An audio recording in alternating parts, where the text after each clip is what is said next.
Comienza el informativo con Joely Ramírez y Jason Calderón. Una sociedad machista que se mira al espejo. Es el diagnóstico que hizo la activista colombiana Ana María Archila en conversación con el programa La Tarde de NTN 24. La imagen de esta latina que emigró a los Estados Unidos en su juventud y que fue víctima de abuso en su niñez dio la vuelta al mundo la semana pasada cuando tuvo la valentía de encarar a un senador republicano exigiéndole que reconsiderara su voto favorable al juez Brett Kavanaugh. Ana María Archila asegura que con la nominación del juez a la Corte Suprema, Donald Trump y los republicanos están causándole un daño severo a la democracia de los Estados Unidos. Este es su testimonio. Este es el momento que puso al juez Brett Kavanaugh en la cuerda floja. La determinación de un grupo de mujeres hizo tambalear el voto por lealtad al Partido Republicano del senador por Arizona Jeff Flake. Ocurrió el pasado viernes, después que los senadores escucharan la acusación de Christine Blasey Ford y la defensa del juez nominado a la Corte Suprema. Era momento de decidir si dicho comité autorizaba el voto de confirmación de Kavanaugh en el Senado. Fue entonces cuando Flake fue interpelado en un ascensor. Entre las mujeres que exigían ser escuchadas estaba una latina, Ana María Archila.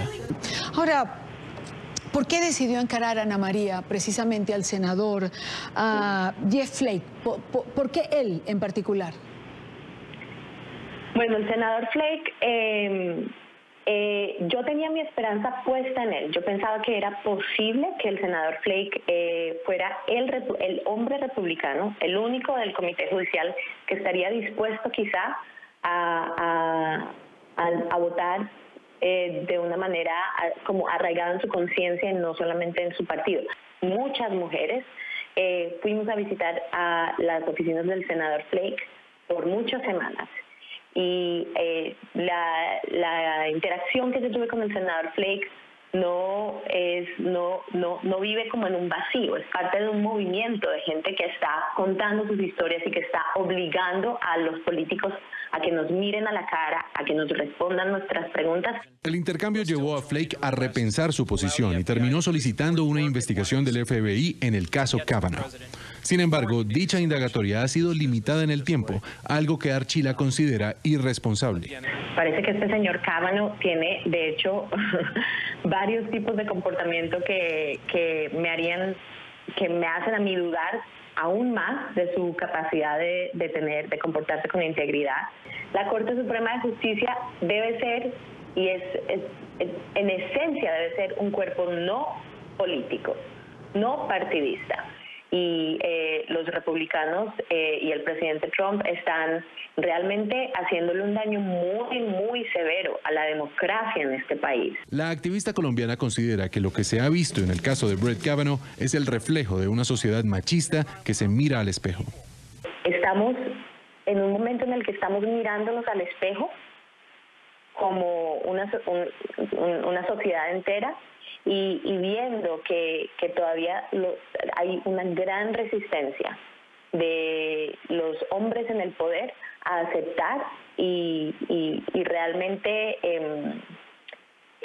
apreciar y valorar las contribuciones de las mujeres, las experiencias de las mujeres, las voces de las mujeres. Para ella, aunque hay obstáculos en la lucha, la pelea por la igualdad y por el cambio social continúa. El presidente Trump es el ícono de esa resistencia de los hombres a entender la realidad de la violencia sexual, económica, política, que le han impuesto a las mujeres por la historia, ¿no? Décadas y décadas y décadas. La colombiana y activista emigró a los Estados Unidos a los 17 años. Asegura que ella fue abusada cuando tenía 5 y que guardó silencio por más de 30 años. Dice que se sintió identificada plenamente con la psicóloga Christine Blasey Ford, una de las 3 mujeres que señaló a Kavanaugh como un abusador sexual. Nadie está obligado a contar su historia. Nadie está obligado a compartir detalles. Es una experiencia supremamente dolorosa tener que revivir con el recuento los detalles de una experiencia tan traumática. Es un exorcismo doloroso. Y cuando parecía que las acusaciones por abuso sexual eran la única tormenta para el nominado de Donald Trump a la Corte Suprema de Estados Unidos, se conocen nuevas revelaciones. Ahora el juez es acusado de haber participado en una riña en un bar en 1985, en su época de estudiante de la Universidad de Yale. A pesar de todas las denuncias, el presidente Donald Trump cree que su nominado será ratificado en el máximo tribunal. Brett Kavanaugh, el candidato a la Corte Suprema, enfrenta nuevas acusaciones, mientras el FBI avanza con la investigación de las declaraciones por varias mujeres de acoso sexual. Tendremos una votación al final de la semana y será un voto positivo, pero dependerá de lo que venga del FBI. El FBI está trabajando, están trabajando muy duro y ya veremos qué ocurre. Al menos 4 testigos claves han sido interrogados por el FBI. Deborah Ramírez, la segunda mujer en acusar a Kavanaugh. Mark Judge, un testigo clave, quien estuvo en la habitación donde Kavanaugh supuestamente intentó abusar de Christine Blasey Ford. P.J. Smith, quien estaba en la fiesta según Ford, pero Smith no recuerda estar ahí. Leland Kaiser, quien también estuvo en la fiesta, según el testimonio de Ford. Sin embargo, Kaiser no lo recuerda, pero asegura creerle a la doctora Ford. Realmente creo que el juez Kavanaugh va a ser aceptado y va a recibir un voto positivo. Pero tendremos que ver qué dice el FBI. Llegarán con un reporte. No obstante, 3 senadores republicanos frenaron la nominación de Kavanaugh mientras se llevaba a cabo la investigación del FBI y aún no han revelado si votarán a favor o en contra del nominado. Sí, es una preocupación. Yo estaba muy perturbado por el tono de las declaraciones. La defensa inicial del juez Kavanaugh. El líder de la mayoría republicana de la Cámara Alta, Mitch McConnell, ha dicho que solo los senadores podrán ver el informe del FBI una vez finalice la investigación. Incluso esta podría terminar tan pronto como el miércoles. Cualquiera que crea que existe un temperamento judicial y que queremos jueces, particularmente aquellos en las más altas cortes, para que se enfoquen en los temas, en los demandantes y en los acusados con un sentido de justicia, sí, hay mucho por qué preocuparse. Según un compañero de clase, el juez participó en una pelea de bar mientras estudiaba en la Universidad de Yale. Su compañero asegura que el magistrado mintió sobre sus hábitos de consumo de alcohol. Un incidente por el cual fue interrogado por las autoridades. Presuntamente, el señor Kavanaugh lanzó hielo a alguien. Sin embargo, tengo que dejar en claro que, presuntamente, la herida que recibió esa persona ocurrió cuando le lanzaron un vaso y el señor Kavanaugh no fue la persona que lo hizo. El líder de la mayoría republicana, Mitch McConnell, en el Senado asegura que la votación para la nominación de Brett Kavanaugh a la Corte Suprema se llevará a cabo esta semana, sí o sí. Desde Washington, Emiliana Molina, NTN 24.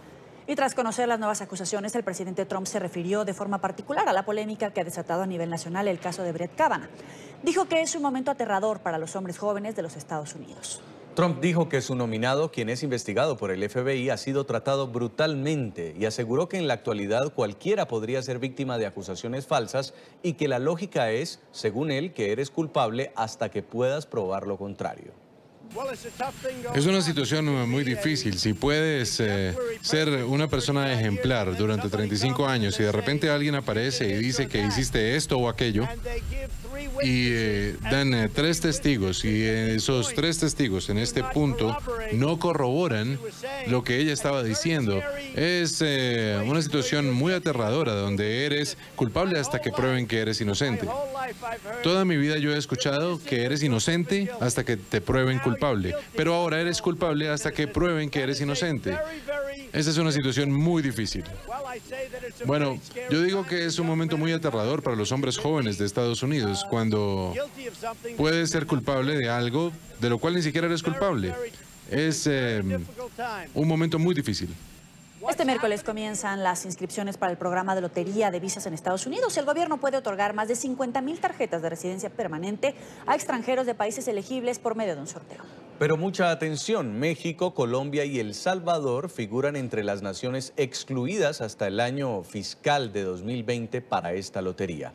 El informe es de nuestra cadena aliada La Voz de América.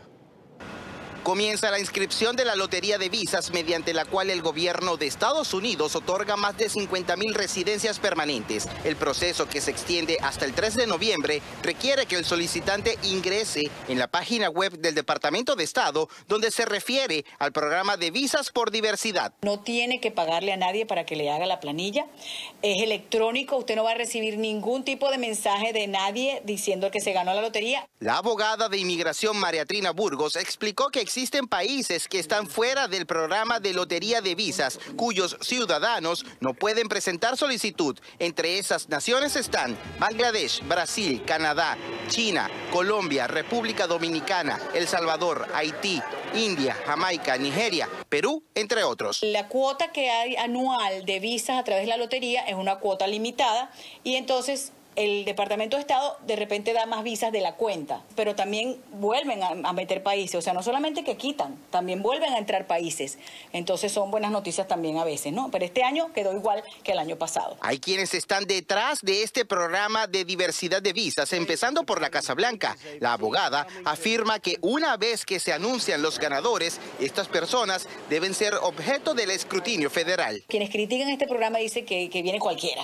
Realmente eso no es la idea, porque también hay el estudio del background check, que es la parte criminal, que dice no, que por la lotería viene cualquier persona. No, señora, hay que hacerle el background. La Voz de América solicitó una declaración del Departamento de Estado sobre la puesta en marcha de este programa. Hasta el cierre de la edición no se había recibido respuesta.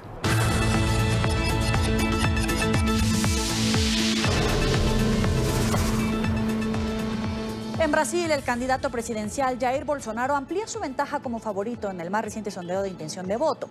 En los comicios del próximo domingo, el ultraderechista, que abandonó el hospital este fin de semana tras haber sido atacado con arma blanca a principios de septiembre, conseguiría el 31% de los sufragios, 10 puntos porcentuales por encima del progresista Fernando Haddad.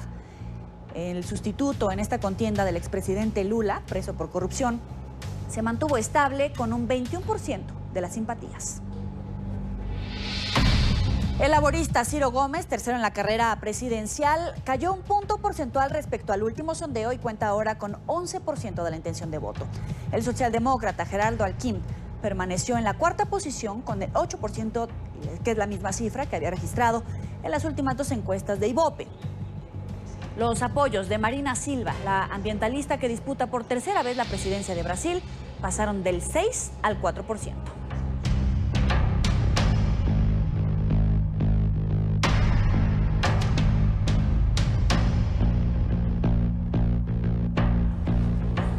Denuncian ante la Comisión Interamericana de Derechos Humanos el inicio de una cuarta fase de represión contra los sectores de la sociedad civil. Opositores al gobierno de Daniel Ortega acusan al régimen de criminalizar las protestas cívicas. Defensores de los derechos humanos rindieron testimonio ante la CIDH durante su periodo de sesiones número 169, al que no asistió el gobierno. Hola, buenas noches. El mensaje de la Comisión Interamericana de Derechos Humanos desde la ciudad de Boulder, en Colorado, a propósito del caso de Nicaragua, ha sido claro. Una enorme preocupación por la situación de los derechos humanos en la nación centroamericana y sobre todo por los últimos movimientos del gobierno de Daniel Ortega para reprimir a quienes se oponen a toda su plataforma de gobierno. De inmediato, vamos al testimonio de Félix Madariaga, una de las personas que en todo este curso de las protestas contra Daniel Ortega ha sido fundamental para aglutinar todo ese movimiento de oposición y quien estuvo presente en una de las sesiones a propósito del caso nicaragüense. Félix, bienvenido a NTN 24, gracias por acompañarnos. Lo primero que quiero consultarle es sobre la misma actitud de la administración de Daniel Ortega, que no se hizo presente. ¿Lo sorprende a usted esto?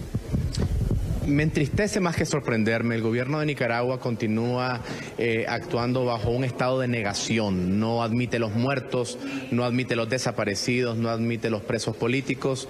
Las organizaciones de sociedad civil y los defensores y defensoras de derechos humanos que nos hemos hecho presente acá en esta sesión de la Comisión Interamericana, lo que hemos estado haciendo es documentando y presentando amplia evidencia de la magnitud de las violaciones sistemáticas a los derechos humanos en Nicaragua, y hubiera sido sido de gran importancia que el Estado de Nicaragua se hiciera presente, pero sabemos que en los últimos 3 años el Estado de Nicaragua ha rehusado hacerse presente durante las audiencias públicas. Félix, en su caso particular, durante la sesión que usted tuvo la oportunidad de liderar, cuéntenos qué le pidieron a la Comisión Interamericana de Derechos Humanos, qué elementos pudieron notar del testimonio que usted rindió hoy. Nuestro testimonio se centró esencialmente en documentar el proceso de criminalización de la protesta cívica, donde inclusive el 28 de septiembre, mediante una nota de prensa, la Policía Nacional de Nicaragua ha llegado al extremo de declarar ilegales las marchas. Presentamos una lista de los presos políticos, presentamos también algunos ejemplos concretos de criminalización de la protesta, en donde personas que han hecho manifestación pacífica de defensa de sus derechos han sido también apresadas, han sido torturadas. Le dimos un buen espacio a los testimonios sobre tortura, presentamos algunas evidencias sobre los patrones de tratos inhumanos, concretamente en el tema de las violaciones sexuales, en el uso también de la violencia física. Oiga, Félix, otro tema muy importante y que se conecta directamente con estos testimonios, argumentos que presentaron hoy ante la CIDH, tiene que ver con que los comisionados notaban o denominan lo que sucede ahora en Nicaragua como el inicio de una posible cuarta fase de represión, en donde se normatiza o codifica y se normaliza a sí mismo digamos, la oposición, el ataque, incluso ahora el ataque directo a quienes informan la realidad en el país. ¿Usted está de acuerdo con ese concepto de lo que inicia ahora en Nicaragua es una cuarta fase de represión? ¿Le preocupa? Aunque esto es un patrón que no es nuevo, desde hace muchos años el gobierno de Nicaragua, bajo Daniel Ortega y su familia, han venido acallando las voces independientes, han venido cerrando medios independientes. Más del 90% de los medios de comunicación de Nicaragua están controlados por la familia Ortega. Lo que no habíamos visto es un aumento de la violencia tan extrema a periodistas. Inclusive estamos viendo casos en los cuales hay violencia sexual hacia periodistas, que eso también es un patrón relativamente nuevo y preocupante. Okay, Félix, muchas gracias por este tiempo. Gracias a ustedes. NTN 24, a propósito de esto que hablamos sobre, o lo que denomina ahora la CIDH como una fase 4 de represión contra la oposición, hay algo que no puede pasar desapercibido. En las últimas horas en territorio nicaragüense se reportó la expulsión, la deportación de periodistas internacionales. Algunos corresponsales del diario británico The Guardian, por ejemplo, y de otros medios internacionales fueron literalmente sacados del país por cuenta de la labor informativa que adelantaban en ese país. De manera tal que con todos estos testimonios, al menos la CIDH sigue tomando nota de la grave situación de los derechos humanos en ese país. Todo lo que tenemos para ustedes por ahora. Continúen con más en el informativo. Gracias, Alejandro. Los exlíderes de la guerrilla de las FARC, Luciano Marín, conocido como Iván Márquez, y Hernán Darío Velázquez, alias El Paisa, enviaron una carta al Congreso de Colombia asegurando que el acuerdo de paz fue traicionado. Según los exguerrilleros que abandonaron las zonas de reincorporación en la que debían permanecer, actos de insensatez habrían empujado al acuerdo al abismo de los procesos de paz fallidos. El gobierno del presidente Iván Duque reaccionó de inmediato. Mediante una misiva enviada al Congreso reaparecieron Iván Márquez y Hernán Darío Velázquez, El Paisa, los dos exjefes de las FARC sobre los cuales no se conoce su paradero. Aseguran que el acuerdo fue traicionado y señalan incumplimientos del gobierno a lo pactado. En entrevista con Noticias RCN, la presidenta de la JEP habló sobre el requerimiento a estos dos exjefes. Se resolverán los recursos en el término que señala la ley y se proseguirá con la actuación. Esa no es ninguna burla ni a las víctimas ni a nadie, sino el acatamiento estricto de todos y de todas al Estado de Derecho. Se refirió a las críticas sobre los recursos interpuestos por los exjefes guerrilleros a la decisión. Que la sala analice caso a caso y si encuentra mérito, iniciará un incidente de incumplimiento según lo establece la ley. Hablemos del caso de Jesús Santrich. ¿Cuándo se espera una decisión del caso? La sección abocó conocimiento y puede estar sometido a unas cortas interrupciones por razón de traslado de pruebas, solicitudes y demás. Pero yo creo que esto está resuelto a más tardar a finales de noviembre de este año.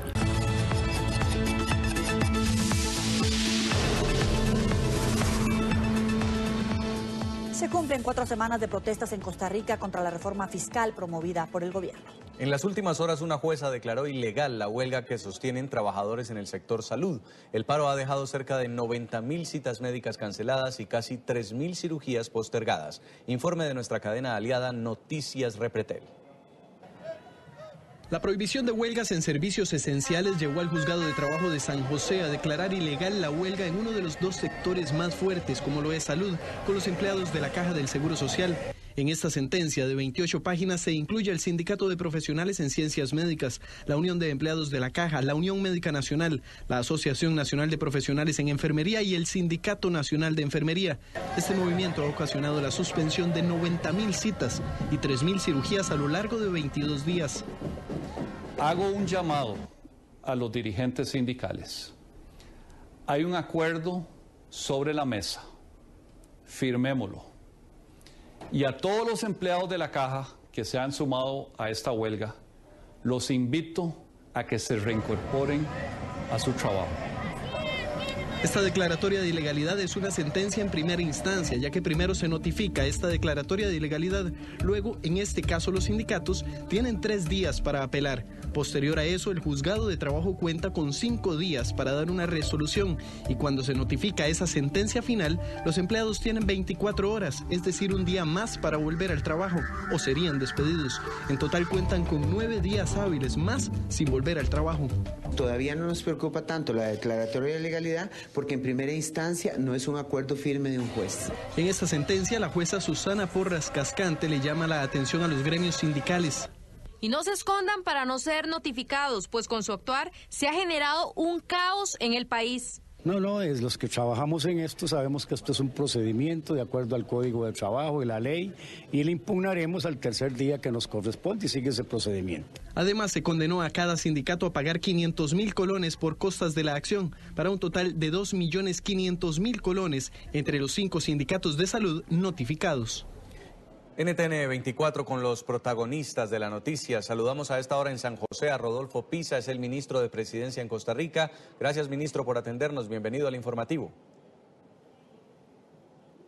Muchas gracias, don Jason. Muchas gracias por la ocasión y un saludo a todos los seguidores de su medio de noticias. Primero quiero preguntarle, se cumplen 4 semanas de protestas en Costa Rica por esta reforma fiscal que impulsa el gobierno.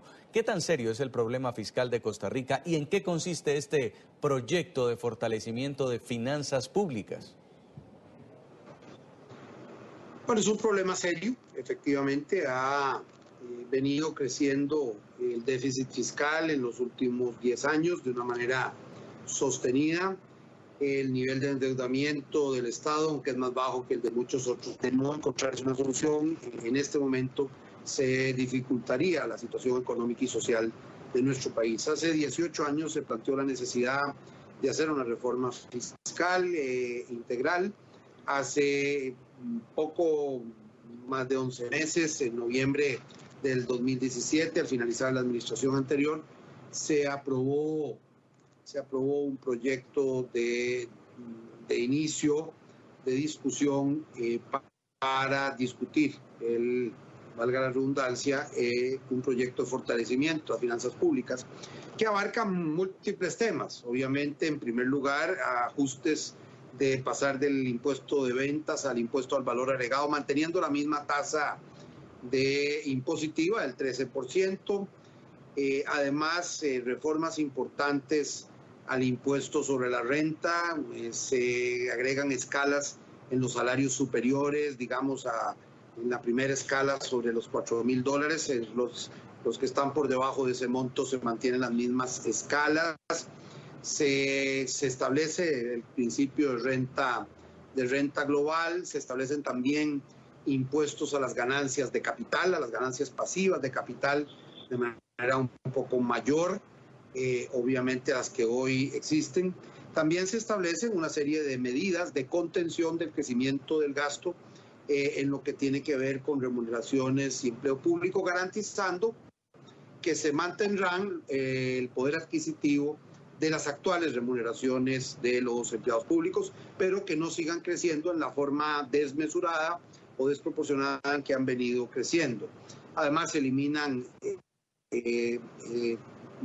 digamos, destinos específicos en las leyes para darle mayor flexibilidad, por supuesto, al manejo presupuestario. Ministro, ¿en qué van las conversaciones con los sectores que se manifiestan? Sabemos que algunas protestas se han tornado violentas, incluso ha habido mediación de la Iglesia Católica. Bueno, yo quiero decir que desde el mes de mayo el gobierno ha estado dispuesto a negociar. Los distintos sectores plantearon en el mes de julio en el mes de junio y en el mes de agosto distintas enmiendas al proyecto, de hecho miles de propuestas de enmiendas al proyecto, no así los sindicatos, porque decidieron que querían eliminar el proyecto de cuajo, es decir, su voluntad era decir que no se discuta y que no se apruebe el plan fiscal. Eso limitó la capacidad de poner propuestas o de escuchar sus propuestas.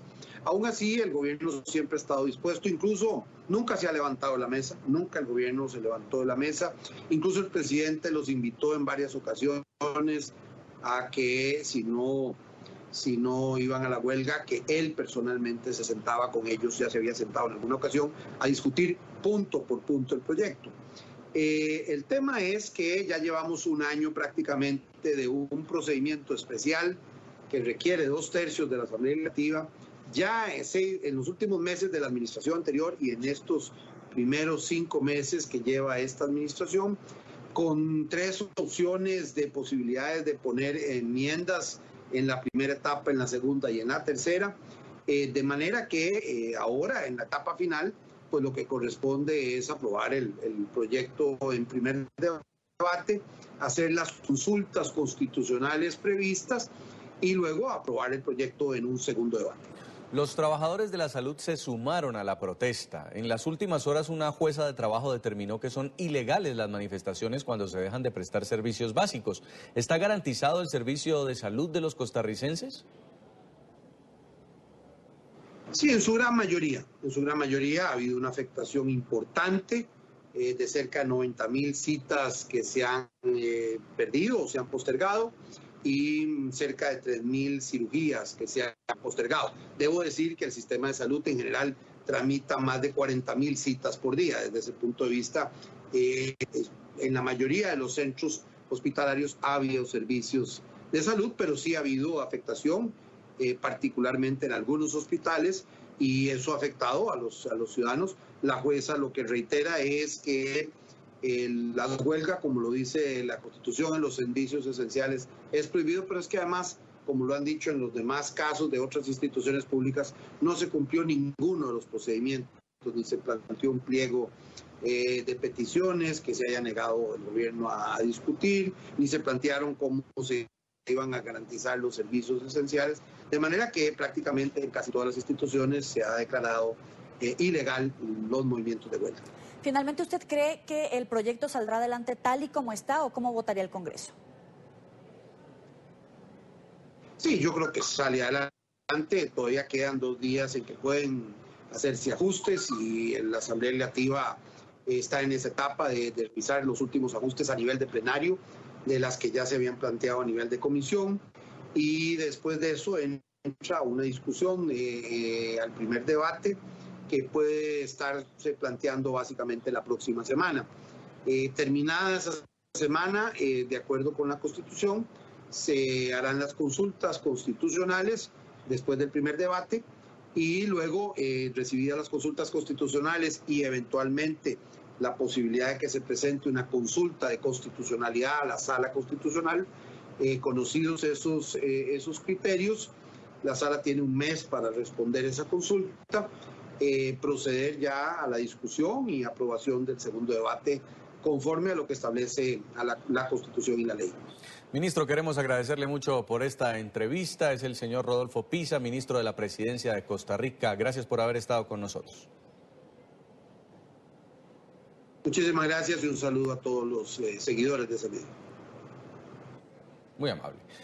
Un sentido homenaje tuvo lugar hoy para las víctimas de la llamada Matanza de Tlatelolco en México. Hace 50 años un grupo de jóvenes que protestaba en la Plaza de las Tres Culturas en el centro de la capital fue brutalmente atacado por militares. Se manifestaban contra el autoritarismo del entonces presidente Gustavo Díaz Ordaz. Fallecieron en medio de un ataque a tiros por parte de las fuerzas del Estado que se extendió por al menos 1 hora y media. 5 décadas después, decenas de familias no saben absolutamente nada de los jóvenes que continúan en calidad de desaparecidos, después de esa fatídica tarde del 2 de octubre en 1968. Hoy, 50 años después, la Plaza de las Tres Culturas en Tlatelolco luce diferente, con ofrendas florales, con guardias de honor. Así Se recordó y conmemoró a los cientos de jóvenes asesinados a manos del ejército aquel 2 de octubre de 1968. Con el paso de los años, esta plaza se convirtió en la cuna de la lucha social en México, misma que hoy fue testigo del compromiso de que nunca se repetirá la historia. La mejor manera de hacerlo, de homenajearlos, de honrar su memoria, es actuando con humanismo, sin represión, garantizar que nunca, jamás se utilice la fuerza para resolver conflictos, diferencias, protestas sociales. Ese es el juramento que nosotros hacemos, no hacer uso de la fuerza, no reprimir al pueblo. Pero este día no solo sirve para conmemorar a las víctimas de Tlatelolco, es también el día perfecto para alzar la voz y exigir al Estado mexicano que elimine toda posibilidad de repetir la historia. Y ello implica dar marcha atrás a la Ley de Seguridad Interior, que según organizaciones sociales es riesgosa cuando no es clara sobre el uso de las Fuerzas Armadas en tareas de seguridad. En este día histórico, en el que se cumplen 50 años de la masacre de 1968 en Tlatelolco, es más importante que nunca reafirmar la defensa de las libertades y derechos. Después de la noche trágica del 2 de octubre de 1968, no debió permitirse más excesos ni ausencias bajo la complicidad del Estado. Para muchos, el 2 de octubre de 1968 fue el inicio de un cambio en el país. Marcó un precedente que hoy se traduce en un México de libertades. Después del 68 hubo una gran expansión de la cultura, de la educación, creció el pensamiento crítico, es decir, se desarrollaron muchos procesos políticos importantes que han permitido que haya más democracia y libertades después de 1968. Año con año, miles de jóvenes de diversas escuelas y universidades participan de la marcha conmemorativa del movimiento del 68. Es sin duda la cita obligada para todo ciudadano que exige libertad. Desde México para NTN 24, Julio César Sánchez. Grupos que combaten el abuso sexual contra menores de edad se reunieron en Roma para lanzar un claro llamado al Papa Francisco. Abogan para que los niños sean protegidos dentro de la Iglesia Católica. Pidieron al Sumo Pontífice que utilice la reunión que sostendrá con obispos de todo el mundo para encontrar una solución global a las violaciones de menores que se reportan al interior del clero. Los activistas y miembros de organizaciones de derechos humanos pidieron también que durante el Sínodo de Obispos, que se celebrará entre el 3 y el 28 de octubre, se establezca la manera de dar justicia a quienes han sido abusados por miembros de la Iglesia. Estamos buscando una respuesta global, una solución global para esta crisis de abusos. Entonces esperamos que los obispos hablen de lo que ellos quieren hacer para hacer que la iglesia sea un lugar seguro para los niños y para los jóvenes en nuestros tiempos. Y que también atiendan el problema de cómo quieren dar justicia a aquellos que han sido victimizados dentro de la iglesia en el pasado. En Chile, el arzobispado de Santiago debió retirar un polémico manual pastoral donde se sugiere a los sacerdotes no tocar los glúteos de los niños, no besarlos en la boca ni espiarlos mientras se duchan. El instructivo que se elaboró en el contexto de los casos de abuso sexual al interior de la Iglesia Católica chilena ha generado el repudio de las víctimas de pederastia. Críticas de todos los sectores sociales en Chile recibió el arzobispado de Santiago tras la publicación de este documento, justo cuando la Iglesia Católica chilena atraviesa una de sus crisis más profundas en medio de las acusaciones por abuso sexual contra menores. Conductas que pueden ser malinterpretadas y por lo tanto se deben evitar. 3. Muestras de afecto. Dar palmadas en los glúteos, tocar el área de los genitales, recostarse o dormir junto a niños, niñas o adolescentes, dar masajes, luchar o realizar juegos que implican tocarse de manera inapropiada, abrazar por detrás, besar en la boca a los niños, niñas, adolescentes o personas vulnerables. Evitar ser malinterpretados, violar la privacidad mirando o sacando fotos mientras los niños o adolescentes estén desnudos, se visten o se duchan. Desde la red de sobrevivientes de abuso sexual al interior de la Iglesia Católica chilena manifestaron su indignación por el manual. El manual es a todas luces ofensivo hacia las víctimas, donde se establecen algunas directrices de de lo que no se debe hacer con respecto a los niños. No besarlos en la boca, no tocarle los genitales, no hacerle palmadita en los glúteos. Por su parte, los cuestionamientos contra el documento y sus promotores también llegaron desde la propia ciudadanía. ¿Cómo la iglesia tiene que dar un instructivo para que los curas no hagan ese tipo de cosas cuando eso debería darse por entendido por el solo hecho de practicar, digamos, la fe que ellos dicen practicar? Es bastante curioso lo que se sugiere, si es algo que claramente no hay que hacer, o sea, no tiene mucho sentido. Este hecho sin duda agudiza aún más la situación de la Iglesia Católica en Chile, pues fue el propio Papa Francisco quien señaló que se instauró una cultura del abuso en el clero chileno. El Arzobispado de Santiago tenía planeado la implementación de este manual a partir de abril de 2019. Sin embargo, ha confirmado que ya lo retiraron, pidieron disculpas y trabajan en la confección de un nuevo instructivo. Soy Juan Pablo Monsalve, este es un informe para NTN 24 desde Santiago de Chile.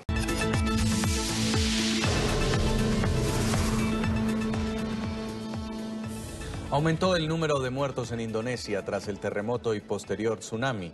Las autoridades reportan 1.234 fallecidos, 800 heridos y más de 600 desaparecidos. En las zonas de desastre hay escasez de agua, alimentos y combustible. A pesar de los esfuerzos de los cuerpos de bomberos, decenas de cadáveres siguen enterrados en el lodo. El dolor reemplaza la incertidumbre que sienten los sobrevivientes cada vez que las autoridades dan nuevas cifras de las víctimas mortales. Hemos contado 1.234 personas muertas. Las autoridades reportaron el rescate de los cadáveres de 34 niños. Los menores quedaron sepultados en la regencia de Sigi, al sur de Palu, mientras participaban en un campamento de estudio de la Biblia. La zona fue sorprendida por el terremoto de magnitud 7,5 y el posterior tsunami. La avalancha de barro no dio oportunidad a los niños, miembros todos de una misma iglesia. A pesar de haber salido ilesos del temblor, minutos después fueron arrastrados por el alud. En Sulawesi, en la región central de la isla Celebes, la situación también es dramática. Barcos, camiones y viviendas, nada quedó en pie. Este es un recorrido por Palu, la localidad donde los fenómenos de la naturaleza golpearon con más fuerza y donde provienen la mayoría de las víctimas. En esta zona, las olas que golpearon las playas alcanzaron los 6 metros de altura. No ha habido ninguna ayuda. No hay comida ni agua en todas estas áreas. Los rescatistas temen que el número de fallecidos aumente considerablemente cuando accedan a las áreas remotas cuyo acceso y comunicaciones se ha dificultado. La cifra actualizada es de 1.234 muertos y 800 heridos. En medio de la tragedia, un milagro. Este hombre de 38 años fue rescatado de un edificio financiero. El equipo de socorro necesitó 3 horas para sacarlo de entre las ruinas. Kita tetap optimis karena semua itu ketentuan Tuhan. Seguimos siendo optimistas de que están vivos, a pesar de que científicamente hablando, después de un evento de este tipo, la capacidad del cuerpo para soportar es mínima. Las autoridades denunciaron robos y saqueos en varias zonas de la ciudad, como en esta, donde los residentes sacan todo lo que pueden de tiendas de víveres y abarrotes y toman gasolina de una estación de servicio. Los esfuerzos por llevar comida, carpas y asistencia a los más afectados ya inició, aunque puede ser insuficiente ante el número de damnificados. Ya 26 países y organismos internacionales han ofrecido ayuda a Indonesia. Preocupa la aparición de epidemias debido a la falta de agua potable. La malaria es endémica en la zona y el estancamiento de las aguas y la falta de saneamiento hace que haya proliferación de mosquitos. El trabajo por la recuperación de la zona afectada tardará años. Ataque racista en Bélgica. Un joven dominicano fue arrojado a las vías del tren. Se trata del Leroy Abraham, de 15 años, quien fue agredido por 2 mujeres y un hombre que, entre risas y comentarios ofensivos, lo atacaron en la estación de Aarschot del ferrocarril en Flandes. Pese al temor por morir arrollado, el menor reaccionó violentamente para defenderse de sus agresores, haciendo que todo terminara en una fuerte golpiza. La pelea, que se hizo viral en redes sociales, llevó finalmente a las autoridades a investigar a los atacantes. Pero según medios locales, Leroy tiene antecedentes criminales por robo y agresiones. Y así finalizamos este informativo en NTN 24, el canal de las Américas. Los invitamos a que continúen informados siguiéndonos por Twitter, @NTN24, y recuerde consultar todas las noticias en el portal web que aparece en su pantalla. Pásala.